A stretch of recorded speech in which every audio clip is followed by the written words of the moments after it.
And welcome to this week's episode of the Angry Geeks. I am Louis Perry. That is that Wonder Woman, Jamie Dolan. Look at that. No problems at all. The boys are on the go tonight. Look at that. My God, Jamie, we got royalty in the house tonight. Gem, Batman the Animated Series, the Ninja Turtles, Thundarr the Barbarian, G.I. Joe, Transformers, the list. Shmoo. Remember Shmoo? Remember Shmoo? Shmoo. Shmoo, do you remember? Oh my God, Scooby-Doo. He worked on almost like a gazillion different things. Pretty much I cannot everything I grew up watching. Every I know single thing. I know I can't wait to talk to him. I can't wait. He's backstage. I can't wait to get him. Oh, we got comments coming in already. Boy, it's like thing is just going crazy right now. Joe Goulart is in the house. No, Joe, I don't know what it means. I don't know why I liked it. I thought it was some kind of Klingon language. It just said really weird. I don't know what it was. And Chris Heber said that he loved Shmoo. Yeah, long story. He loved Shmoo. Aviva is in the house. Aviva says, what does Aviva say? She said, hello to both of you. No green screen tonight, Louis? No, actually, I had a meeting tonight with Alter Reality Entertainment, and I thought it would be professional if I took the green screen down, and I didn't have time to put it back up. So no green screen tonight, but thank you for looking. And she also said she had a stuffed animal named Shmoo. And Brian Rose is in the house. Jamie, before we get on with our guest, we got some new merchandise. Now, yes, of course, it's not available yet on the website. It's up there. You know, What's Nero doing? Like, we got the new and improved Angrygeeks t-shirts. Look at this. And on the back, are you approved? Check that out right there. And yes, Nero, we'll get you one. We will get you one, Nero. Look at this. It says, are you approved? Yes, Nero, we'll get you one. We promise, okay? And he's rolling on the couch. What is the matter with you? He is. Come here. And it comes in black and it comes in charcoal. So please. And then, of course, we got the Jamie Dolan t-shirt as well. I'm a Jamie Dolan fan. Yes, we got that t-shirt coming in. So before we bring in our guest, I do want to say two quick movie reviews really, really quick. First is Jungle Cruise. I loved it. I thought it was fantastic. And for those, I didn't watch it yet. Yes, Corey, one is in the box. It is. The box that, you know what? I'm going to be in Fall River. Can we not talk about this box because... No, wait. Hold it. I will be in Fall River, Mass. because I have to go to the Ultra Reality Entertainment offices this Friday. I'm going to be in Fall River, Corey, and then we will get in touch because I have to drop off that. So we'll make arrangements for me to drop off your box from January, your prize packs, this. Jamie saw it. She knows. All right. So shut up, Aviva. Anyway, two really quick movie reviews before I get the man of the hour on. First, Jungle Cruise. For those of you who are saying that 2003 is calling and they want their CGI back, if you could do better, step up to the plate and do better. Because right now, I'm pretty sure that they got the best of the best to do it. I loved the movie. I thought it was fantastic. I'm going to give it 4 Angry Geek Shields. Just watch it. I thought it was fantastic. The next movie I want to talk about is Gunpowder Milkshake. Oh, my God. Jamie, you would love it. Yeah. Fantastic. It's on Netflix. Check it out. Female Hitman. I've seen it, and I've seen the the thing for it, but haven't watched it.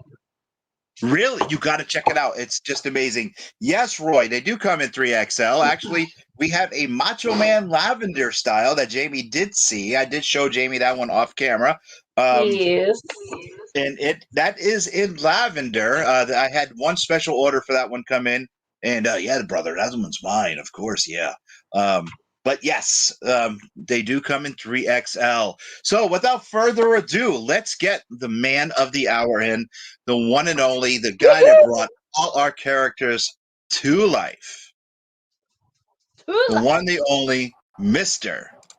Buzz Dixon in Thank you. the house. How are you? I'm fine, thank you. I'm good. I am good, sir. I mean, Good. I haven't seen you in about a week or so, but Yeah. it's just funny when you tell people, yeah, I know him, and they go, no, you don't. But it's so funny, looking back over our lives and other people's lives, and you continue to watch, television shows. You continue to watch the shows that you watched and they brought you joy, or the movies that brought you joy, and you're like, wow, now I'm in contact with this person now. I do the same thing with comics. I open up a comic book and I see a name and I'm like, I had lunch with that guy now, or I can talk to this guy anytime I want. And here you are, the guy who killed Optimus Prime. It's like on the other side of the video. Whoa. I did not. Okay. I killed Duke. All right. Okay, I killed Duke. You killed Duke. All right, Flint but then killed you got Optimus rid of Prime. that hand in it. All right. Okay, you killed Duke, but I'm just saying, with the TV Part of movie the and everything. dominoes, Okay. I'm just saying, it's just surreal to me that you guys are all, arm's length. It's just it blows me away. Jamie, you feel the same way? Oh yeah, absolutely. It's I don't know if it's more, well, I mean, it's probably the same for Lou, but I never in a million years thought I'd be doing this, let alone meeting people like you and, the people that we do meet. It's kind of crazy, honestly. But I do have a quick question. Is it easier to write action or comedy? What did you find more easier to write? That's a very good question to ask. And Steve Gerber once paid me the compliment. He said I was the only person he knew who could write a 45-page fight scene without repeating himself once. Action is easy for me, and as a result, I'm not as interested in action anymore because it's just it's choreography. It's where you want it to end up, and the action is kind of like actually putting the story on hold to go through all the movements until you get to the point where the story can actually advance. Comedy is more difficult, but it's more rewarding because when you figure out the rhythm of a character, when you figure out how they would respond to something, and you can find humor in the simplest of things.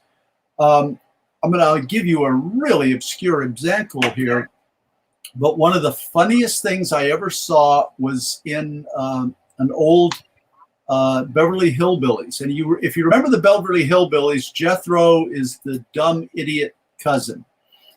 And in the beginning of the show, Jed tells Jethro, we need some little baskets like the kind you put strawberries in. And back in the early 60s, when you bought strawberries at a market, they came in a little black basket, okay?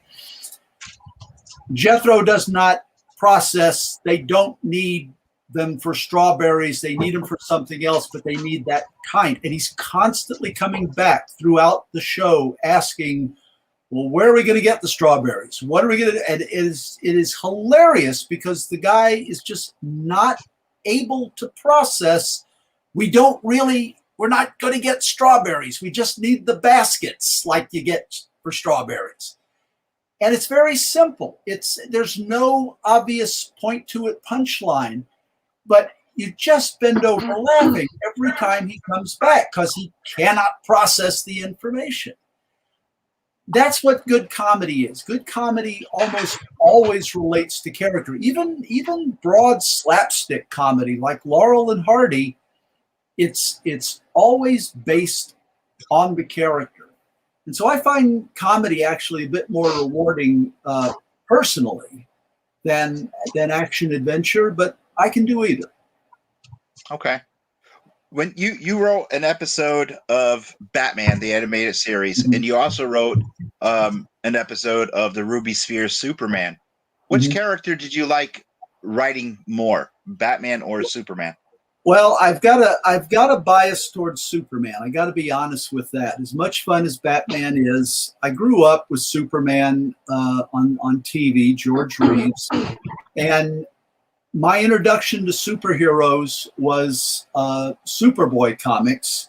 And I was in the Mort Weisinger age where you had Red Kryptonite, you had Bizarros, and you just had these wonderful, wacky, completely off the wall stories. And to me, that was the appeal of it. I mean, it was just trying to make superheroes real in the grim and gritty sense. Kind of works against what the genre is, the way at least the way I see the genre. Superheroes have got to have this off-kilter sensibility to them, and I like that. Whenever I'm writing something in superhero genre, I try to find that kind of sensibility. So yeah, Superman was. I liked it better than writing the Batman, but I enjoyed both of them. Okay, Jamie, you got something? A weird dog. A That's the only thing that keeps distracting me. I love putting you on the spot when I see you. I know, because when I was listening to the dog, I was thinking, have you got a Ray Harryhausen movie going on over there? I mean, it sounded like dinosaurs. Football. And now he's like walking around. I'm like, what are you getting into now? So that's why I keep looking over there, because he's probably gonna start tearing pillows off the couch. And Buzz, to be honest with you, I love putting her on the spot when the dogs are doing something. I love putting her on the spot because she's watching her babies and she's really not paying attention because she's watching. So I love to do this to her. Jamie, Chris he has a history of eating things that are not edible and then needing surgery to have it removed. So whenever he's being naughty, I'm like, what are you doing? Yeah. But Chris says, Buzz, how did you develop your talent for storytelling? Well, that's a really good question. And as far back as I can remember, I was interested in the craft of storytelling. This is a little involved, but trust me on this. One of the earliest movies I can remember seeing was a double feature of Fire Down Below with Robert Mitchum, Jack Lemmon, and Rita Hayworth, and Francis in a Haunted House. And I saw this. I went back. I tracked down when these films were in release. I saw this when I was about somewhere between 3.5 and 3 3/4 years old. Okay. And I know this because my brother Rick hadn't been born yet. My mother liked to go to the movies, but as she was, pregnant, she didn't feel comfortable riding the bus and going down to see the movie. So my father, who wasn't a moviegoer, my father took us to the drive-in movie to see this double feature. And I think this is what convinced my father to buy a TV set, because he didn't want to go through this experience again. Anyway, at 3.5 years of age, I'm in the back seat. I'm watching Fire Down Below. And if you haven't seen the movie, part of it involves there's a collision between two ships. Jack Lemmon is trapped in one of the ships that's on fire, but it's filled with explosives. And they're going to have to drag it out to sea, because if it blows up in the harbor, it's going to, block the harbor and whatnot. And so they're trying to cut Jack Lemmon free, but they're running out of time. They're going to have to drag it out. And of course, I'll spoil it. Mitchum somehow heroically at the last minute drags him out. They leap over the side and swim to safety. But I'm sitting and I'm watching the dialogue. I'm paying attention to the dialogue. Even though I'm not following what's being said, I'm following how it is being said. And I'm picking up on the emotional cues of how Jack Lemmon is trying to hide that he's afraid by making jokes and laughing and stuff like this. And he's trying not to be afraid. At 3.5, I'm picking up on this. There was something ingrained at me early on that was attuned to the way stories were told. I was paying attention to how the story was told. And then the cover is second feature, Francis in a Haunted House. At one, Francis is a talking mule, the same guy that created what do you call it? Mr. Ed also created Francis. Okay. He had one idea, he wrote it to success. No, that's all you. Francis shows up at the hero, the human hero. He shows up to the human hero, and he's got a suit of armor on his back. And he tells them, put on the suit of armor. We've got to go do something. I'm 3.5, and I'm asking my parents, wait, how did the mule get the suit of armor on his back? He doesn't have any hands. The talking part didn't bother me, okay? I accept the mule can talk. Getting the armor on his back is what was bugging me. And that really bothered me. And I just kept asking about it. So all I can say is from a very early age, I was attuned to the art of storytelling. As I was growing up, I would watch movies and I would retell them to my friends. And I had absolutely no compunction against enhancing the story, making it better if I thought it wasn't good, enlivening it. It's just something it's been ingrained in me all my life. And I enjoy it. All right, we have another question. This one's from Joe McDonald. Jamie, you want to read Joe's if it shows up on screen? Yes. It's there. Joe says, how did Buzz get involved writing Destroyer Duck with Steve Gerber? I met Steve at Ruby Spears production. I actually hired weeks, maybe a couple of months before Steve. And Steve came in and recognized his name immediately, of course, because I had been meeting Howard the Duck before that. And Steve was in the middle of his lawsuit against Marvel. He was trying to regain copyright over Howard the Duck. And to fund it, he created Destroyer Duck. He created the very first independent comics in order to fund his lawsuit. Steve, and I'm not speaking out of turn when I say this, Steve frequently had challenges meeting deadlines. And on more than one occasion, friends would step in and, help, get the project over the post, so to speak. And Steve needed to finish the script for, I think it was issue number 3, might have been issue number 4, but he needed to get the script finished, but he had to give Jack Kirby something to do while he was finishing the script. So he said, I need a 2-page fight scene between these two characters. They were, supporting characters, primary characters. Said, I need a 2-page fight scene and it has to end up this way. Give me 2 pages. So yeah, of course, Steve, I sit down and I knock out about 2 pages, which of course is drawn by Jack Kirby and inked by Alfredo Alcala. And I tell people, my break in comics was, I worked with Jack Kirby, my first gig in comics, and it's been downhill ever since. But that was how I got into it. And since then, Steve and I worked and collaborated on a number of projects, some officially, some unofficially.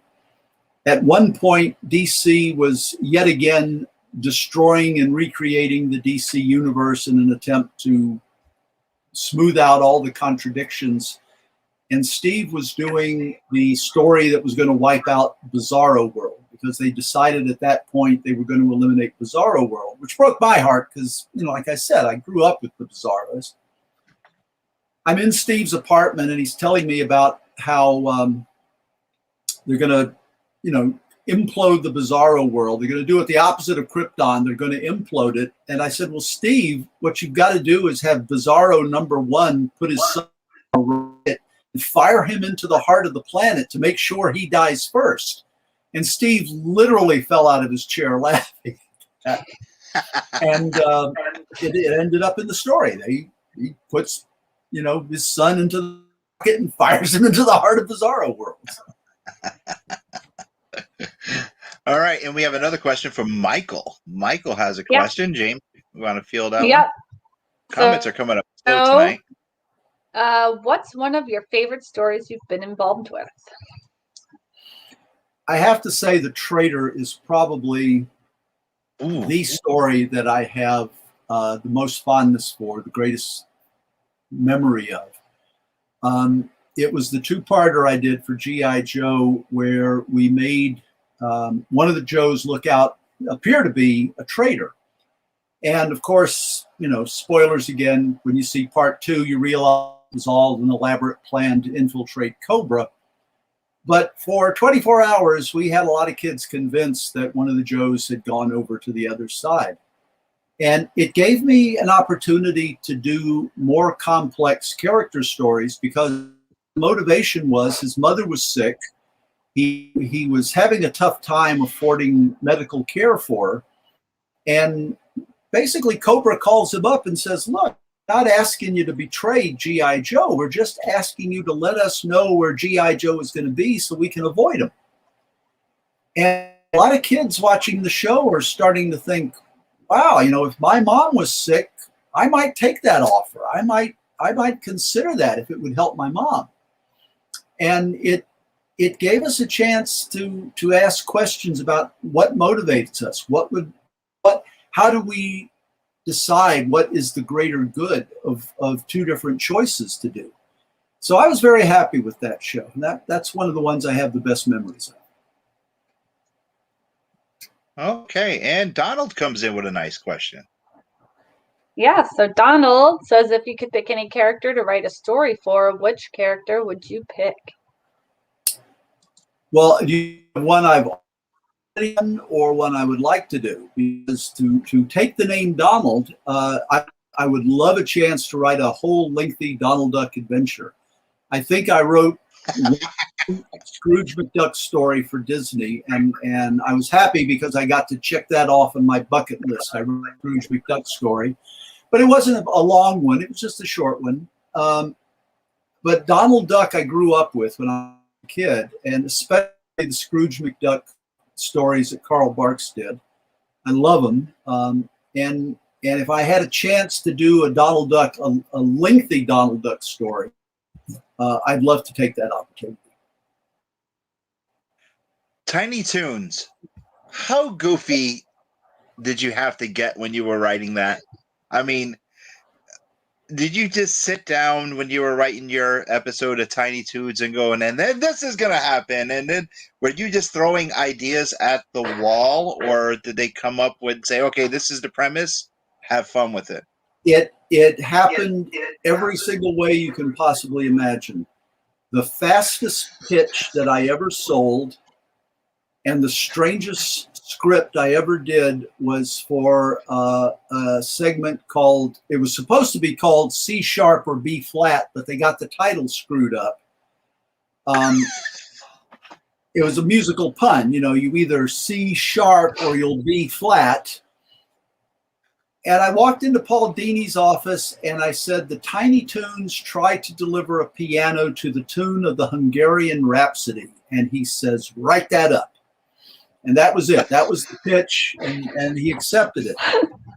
I didn't know when I went in that they were planning to do a classical music episode, and mine fit perfectly in place.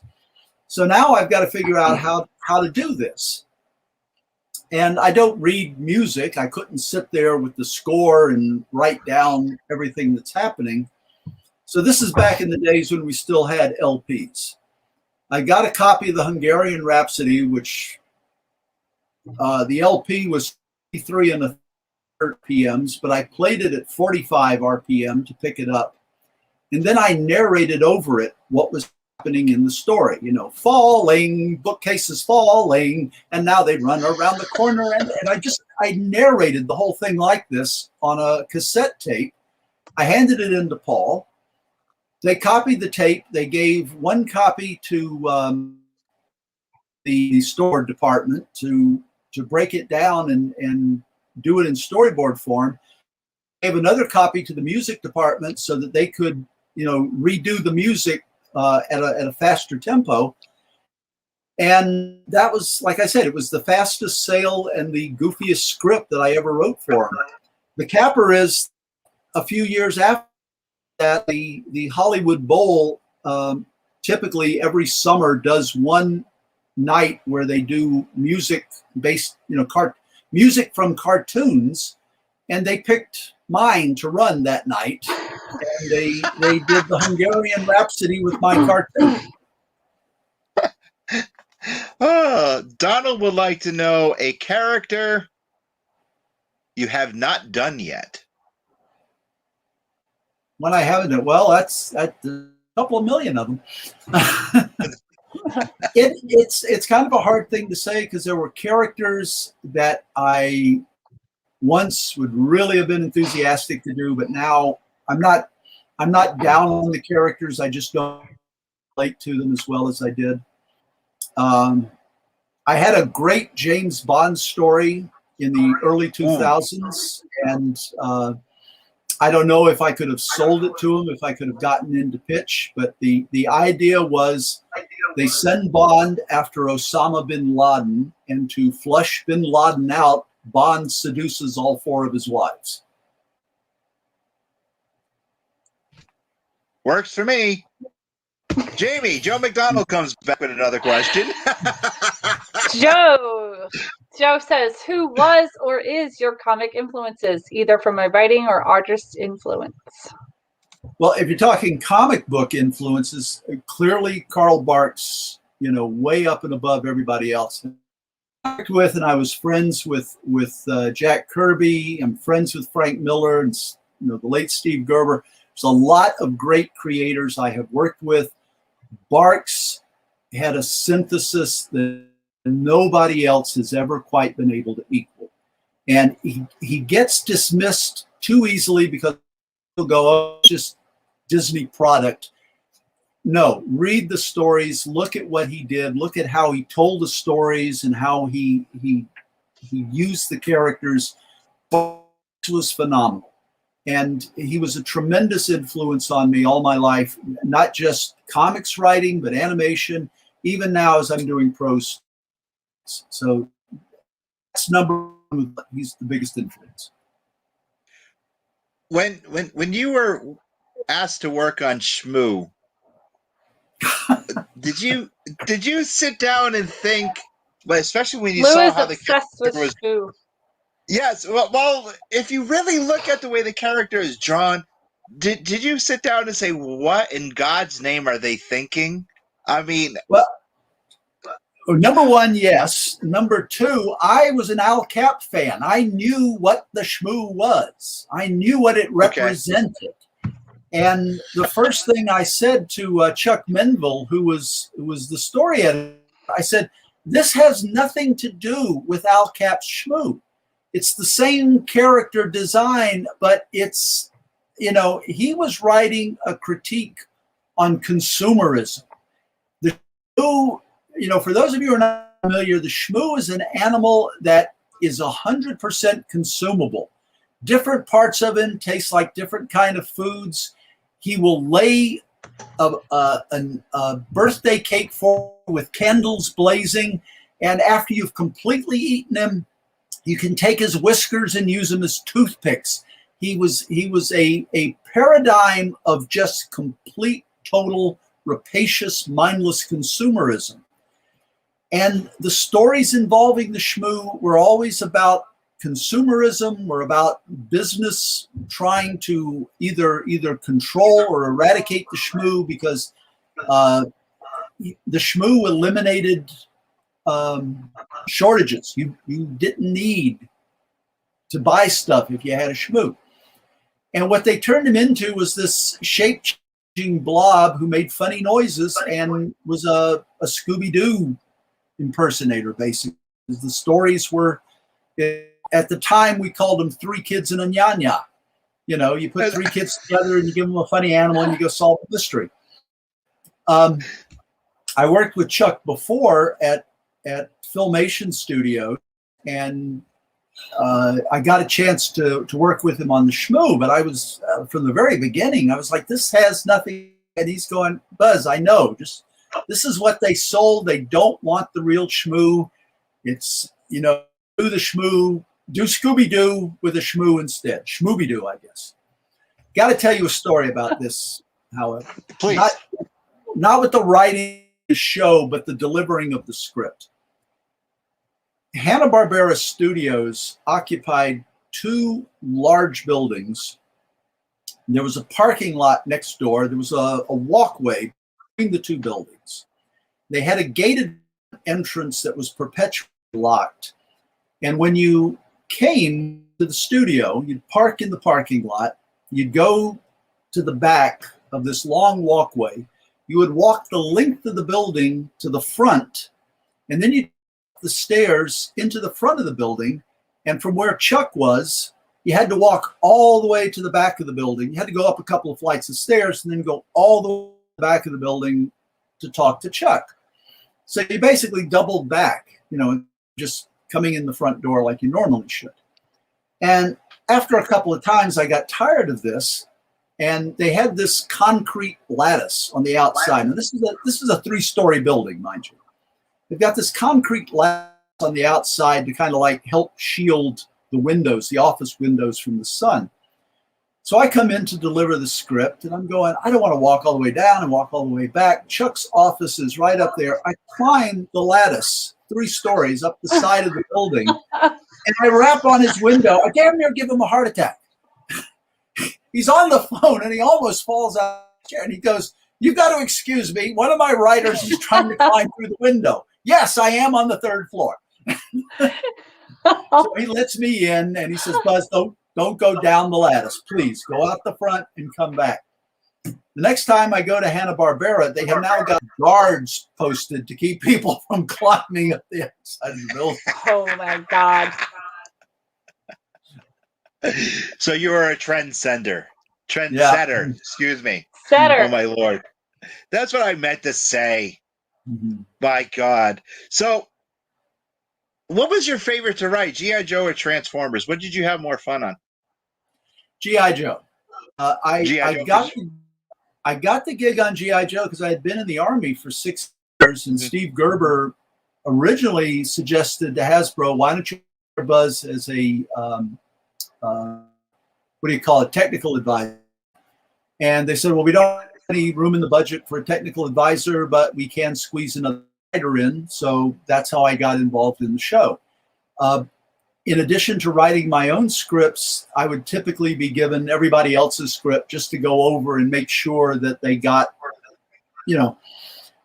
the original pilot. And I'm not saying this, to speak ill of Ron, because Ron did a great job on it. But he's got sergeants barking orders at colonels. He's got jets slicing tanks in half with their wingtips. I basically tried to give the show of I call it verisimilitude. Just make it look and sound like a military unit, as opposed to a more fanciful thing that he had done. So that ended up being the show I enjoyed most working on. Okay. Season 2 of G.I. Joe. Now, you and I had a conversation before. We were talking about Duke and Flint, who would be the better leader of G.I. Joe. Yeah. And I know where you stand. But it got me thinking. Flint and Lady J always seemed like they were a couple. Mm-hmm. But I also thought Cover Girl was somewhere along the line there. Was there a love triangle, or was anyone ever thinking? This is the stuff I think about. I'm sorry. Was there ever a love triangle between Cover Girl and Lady J? Officially, no. If a writer wanted to work that kind of subtext in, as long as it didn't violate the basic premise of the show, we let writers, have their head on it. I never sat down and figured out is what the relationships are. In fact, I tried as much as possible to view everybody as a professional and not think that there is a romantic relationship here, even though we kind of hinted at that. But I just wanted everybody. I just wanted everybody in the show to be acting like a military professional. So, yeah, you could probably find somebody who did a script somewhere where they're into that. It wasn't an official edict, but it's canon. So there you go.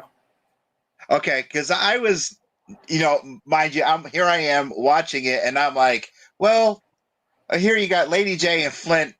They to me, they seem like a couple. Mm-hmm. And then you had CoverGirl come along in the Wolverine, because that was the name of her tank. Mm-hmm. And I'm like, hey, what the hell are they trying to do here? And I guess got confused. And it's kind of bizarre, because here I am talking about Lady, CoverGirl, and boom, her tank's name popped into my head. Because what am I, Jamie? A fountain of useless information. All this stuff just gets retained. You are pretty loose. Like, what's Flint cheating on her for? That's where his brain went. Gem and the Holograms. You wrote one episode of that, right? Was it one or was it two? Two. I wrote one in each season. Christy Marks created the show and story edited it. Christy is a phenomenal talent. She did a G.I. Joe for us. It was the only G.I. Joe script ever handed in where we looked at it and said, perfect, just passed it on, and it went straight into production. Christy's done an enormous amount of work, and she's still active. And she came up with Gem and the Holograms. The show was successful. Toy wasn't. There were certain, let's be generous and say, design shortcomings in the toy that kept it from being as big a hit as it might have been. But the show itself was so successful, Hasbro kept the show on the air a second year because they could use that to promote other product. Quick explanation, at that point in the syndication market, they had a thing going called the barter system. And essentially the barter system was you would produce a toy company would produce a TV show on their own dime, and then they would go to a local station and say, we'll give you this half-hour show for free. All we ask is that half of the commercials, be our rights. And, most local stations go, wow, half hour of free animated programming and we get half the commercials? Sure, absolutely, and they would put the shows on the air as a result. The only FCC restriction was you couldn't advertise the show's toy on that show. So in that case, Gem was perfect because they could advertise every other Hasbro toy on it, even though there wasn't a Gem toy to go along with it. So the second season of Gem, no toys were available, no new toys were available on the market, but the show remained popular. It's still popular. I keep getting questions about Gem to this day, and there's still fans out there, new fans who are discovering it. And, somebody posted a picture, Samantha Newkirk posted a picture of a little girl, 10 years old, who was dressed up like Gem at a convention. So that was another show that I was happy to work on. Yeah, Samantha is a great Wonderful, great personality. Mm-hmm. Yeah, when I had the privilege of having her on the show, she's just fantastic. Mm-hmm. Did you get to write any of the songs that they performed on Gem or no? No. Okay. Oh, we didn't. They had somebody writing the songs. I don't think we were ever told in advance what the songs were, but they basically followed certain patterns so they could plug them into almost any episode. That there'd be a sad moment, well, we'll put that song in. A triumphant moment, the triumphant song will go in. I didn't write any songs for any of the shows we did.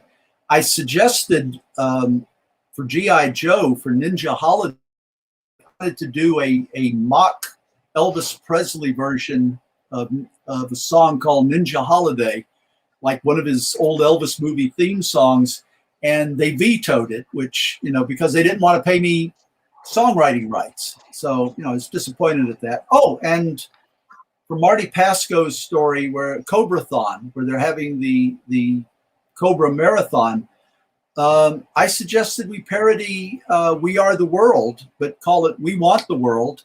And again, they shot me down because, no, we're not going to pay you royalties on it. So. Wow. Just because they didn't want, that was a brilliant idea, and they just didn't want to pay you any money. Oh, there's a lot of brilliant ideas that get shot down because they don't want to pay the money. I mean, and it's not Hasbro alone in and of itself. There are tons of stories I could do. When I was working at Ruby Spears, I wanted to do in one episode, I think Goldie Gold, it may have been another show. I wanted to have a villain whose name was Brute Lee, big sumo type guy. And they said, no, we can't do that because we might get sued by Bruce Lee. He can't sue you.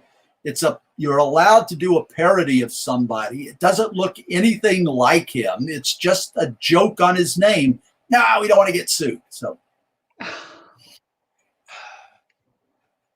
and then later, of course, Warner Brothers does fingerprints. So,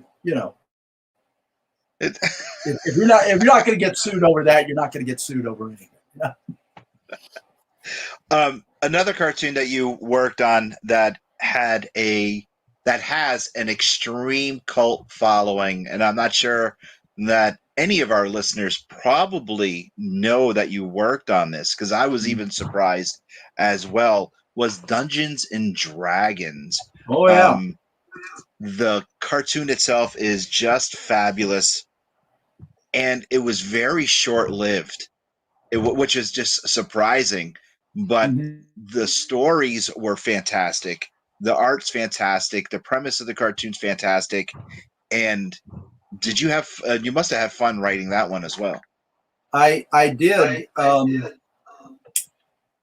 This is another one of those examples where I found an entrance to something through Steve Gerber.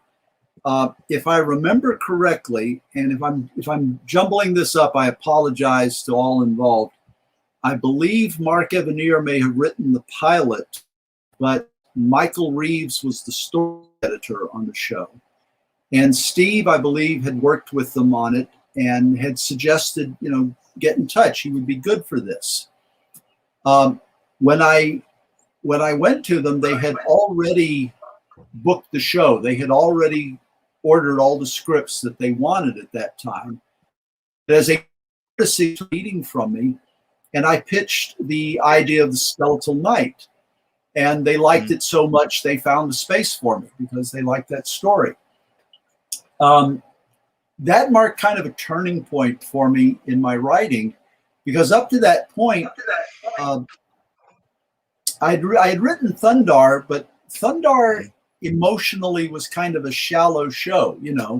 Thundarr rides up over the crest of the hill. He sees a wizard doing something bad. We must stop this. And down he goes, and that's all you need is motivation for Thundarr. He hates wizards, and he's going to do something. Quest of the Skeletal Warrior, you have this guy, Decion, who is a skeleton, living skeleton. He wants to get his body back.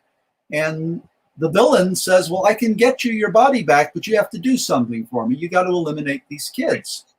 And again, this now is a motivation that even kids that are kids watching the show, even the ones rooting for the heroes, are going, well, I can understand being willing to do something like that if it meant getting my body back. I wouldn't want to be a skeleton warrior either. So it was the first time I was able to do a show where the bad guy had a understandable motive, and wasn't just, I'm going to do something wicked just for the sake of doing something wicked. It was, we can kind of understand why you would want to do that. Okay, another cartoon that you worked on that I am very fond about, and a lot of people are going to be like, what?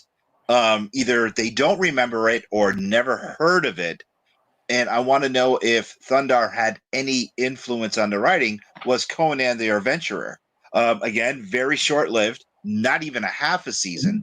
Was any of your influences on how you wrote Thundarr involved in Conan? because Conan was only like not even a half a season. But it was a fantastic. The theme song is still in my head. Conan the Adventurer is still in my head. She lives my playlist when we're on the road. But Conan the Adventurer, I love the artwork. I love the stories. Just I want to definitely talk about Conan the Adventurer. I mean, please, sir. Two influences on that show. The first one, yes, there's a lot of Thundarr influence, but you got to understand, Thundarr was an ersatz Conan. I mean, we certainly robbed Robert E. Howard's grave for Thundarr. But another thing that contributed to it, I don't know how many of your audience are aware of an old show called Space Angel. If you have Amazon Prime, look it up. It was a great half-hour animated sci-fi series that was drawn by Alex Toth. I mean, it is beautiful to look at, but it's one of those weird 1960s animated shows where the mouth is like super cartoon, and that throws a lot of people. But it's beautiful to look at. It was well written, and they did an episode where Space Angel and his crew are trapped on an alien planet, and they have to fight gladiatorial combat using robots. They're piloting these vehicles against each other. So to me, Conan being a gladiator is a very logical career move. And I pitched this to Christy, and Christy said, well, we can't have, bloodshed. We can't have people getting whacked up with swords. And I said, well, what if they're fighting vehicles? They've got these weird beings and he's got to fight them. And she says, well, that we can Jason do. the We can Wheel destroy Warriors. all the vehicles we want. Yeah. So I added the vehicles to it, and that was where the script came from. Awesome. It got canceled because I was hoping it would go on for a couple of years, and I could continue contributing to it, not for my own financial benefit. I like the show. I did. Sir, it's that time where we do question of the week. And I talked to you about this backstage, where we're going to flip the interview over, flip the conversation over, and put it in your hands. So now for question of the week, can you please, in the private chat column, please type your question to Jamie and I so we can put it on the screen? Can you do that? Or if you can't...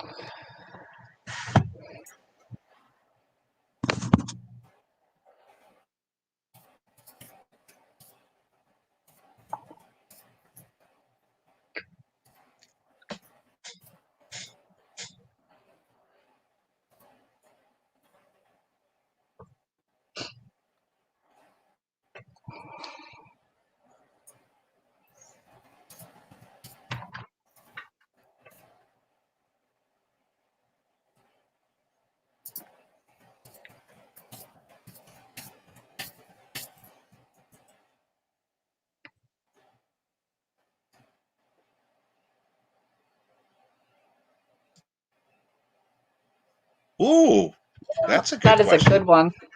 All right. I feel like that's right, like the best question we've had. Yes, it is. All right, everyone. We're going to post this question down, and we're going to put it on the screen. On the screen. And Buzz would like to know from Jamie and I and our audience, and we're going to have Jamie read it. Would it be better for fans to follow several smaller genres or just one or two big ones? Ooh. Jamie, why don't you want to? I'll answer first because you always answer first. I would say maybe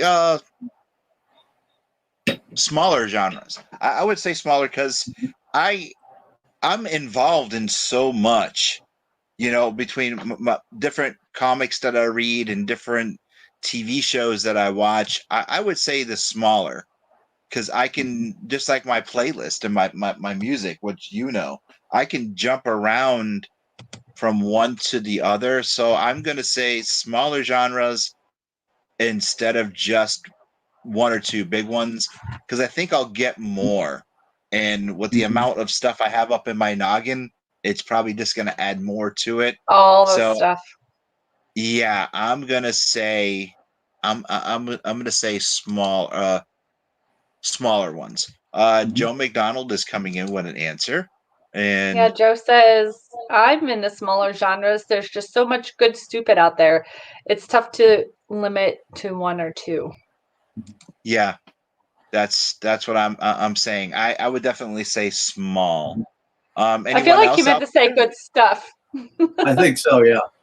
I've seen stupid that's entertaining. So I mean, there is good stupid too. Yeah. I read it first and I was like, maybe that's what he meant. Makes sense either way. Yeah, but no, I'm with Joe for sure. Just a smaller, because I mean, my comic collection alone is, and Joe says there is plenty of good stupid. There is. Yeah. It's, I mean, my comic collection is just between the independents and the big three. It's just there, and my playlist on Netflix and Hulu is there. It's definitely my playlist on my phone. Music wise, it's just there. So I can't just limit myself to two. Jamie, I'm what's your answer? I'm with the smaller ones too. I like you. My interests are so varied, and there's so many things that I dabble in that I couldn't imagine limiting it. Like if I had to pick two right now, there's no way I can only pick two. No way. Yeah, there's like growing up especially in '77 when Star Wars hit, it was like Star Wars or Star Trek. Pick one. No, I no way. And then come in the 2000s when they threw Lord of the Rings at you, when the people started rediscovering the books, the third one. If I had to deal with that in the 70s, it would have just blew my mind. It's like, no, you just can't, you can't do that. There's no, bad enough you had to deal with that in the 80s with Schwarzenegger or Stallone. No, I was always Stallone anyway. But no, I just could not do that. Not at all. It has to be smaller genres. I just, no, there's too much goodness. Not stupid. There's too much goodness. But there's good stupid too. Yeah. There really is. No, there are absolutely things that I watch I recognize flat out are dumb, but they're honest dumb. They're not trying to pretend to be smart. They're not trying to pretend to be sick. They're just saying it's goofy, fun stuff. Here it is.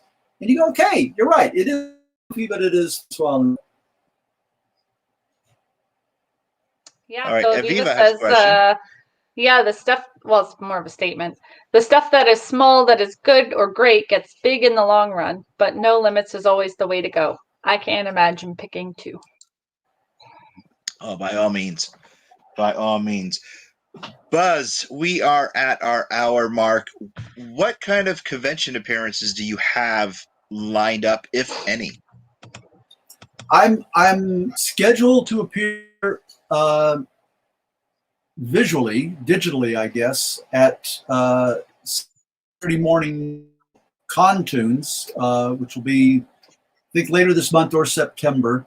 I was the guest of the first one a couple of years ago, and then the pandemic hit. They're having me come back in a couple of panels, which I'm delighted to do. I'm in an older age bracket, even though I've been vaccinated, and my wife and I are very careful. We're staying away from large gatherings future. So there probably won't be any in-person by me until 2022. Okay. Also not going, we're not going, breaks our heart because we both like, we just don't want to risk it. It's right. Okay. My wife lost her mother at the beginning of the pandemic, and yeah, it weighs heavily on our minds. Okay. Yeah. Sorry to hear that. Before we wrap up, I do have one final question. Did you ever tell your neighbor who you were? The neighbor with the transformer. The neighbor with the transformer sticker on the car. Oh no, I never met face to face, so I haven't introduced myself to them yet. I just had to know if you walk by and just go, hey. I just want to know. Thank you very much for joining us for this past hour. Once again, you captivated my heart and my. You captivated my heart and my mind. Brian Rose says, stay safe, and his condolences to your loss. I'm sorry, I got tongue-tied there for a minute. Jamie, please tell everyone where they can find you and us each and every week. You can find me everywhere at thatwonderwoman.1. You can find us at our website, www.theangrygeeksshow.com, or on Facebook and Instagram at The Angry Geeks. And congratulations to you for the top 5, even though it was an old post. We just found out about it. How I was number 3. Number 3 in the top 5 of hella cosplays across the country. It was 10. Top 10 out of 5. Yeah, but you made the top 5. I know. I don't know. Number 3. I don't even. I'm so proud of you. That was awesome. Ladies and gentlemen, please give a round of applause for one and only Mr. Buzz Dixon. We will see you guys right here next week. Yeah, that's all you. Yeah. We'll see you guys next week, and we'll also see you at the end of the month, live from Colorado Springs Comic-Con. I'm Louis, that's Jamie. We're out. This has been an Earplug Podcast presentation, found on earplugpodcast.com, iTunes, SoundCloud, and wherever your favorite podcasts are found.